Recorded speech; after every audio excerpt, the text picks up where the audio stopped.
Back when I was 17, my friend Ethan disappeared for 3 days. No warning. No note. Nothing. At first, nobody panicked because Ethan was the type of guy who randomly crashed at people's houses without telling anyone. But by the second day, his mom was calling everyone she knew.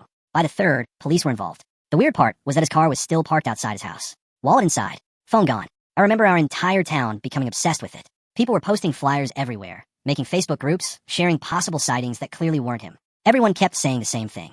He would never just leave. Then on the fourth night, Ethan came back. At like 2 a.m., he literally walked through his front door barefoot, covered in dirt. His mom called the police immediately, and by morning the story spread through town. Everybody expected some horrible kidnapping story, but Ethan barely said anything. According to him, he'd been partying with older guys he met online and didn't want to get anyone in trouble.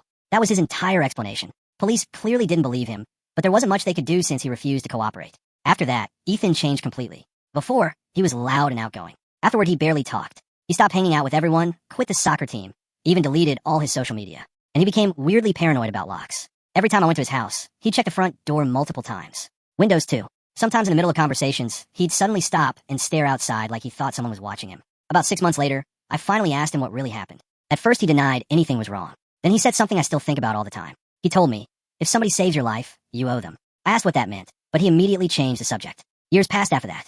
We slowly lost contact, like people do after high school.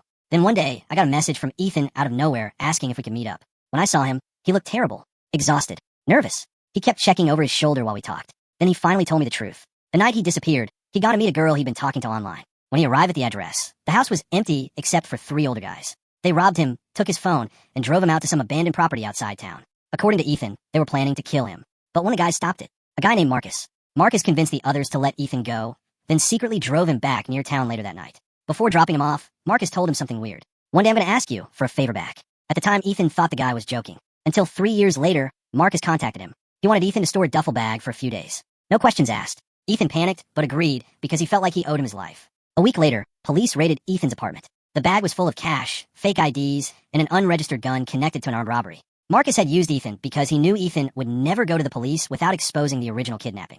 And the reason Ethan looked terrified meeting me that day, Marcus was still missing. Nobody had been able to find him since the robbery, including the police, including the people he robbed.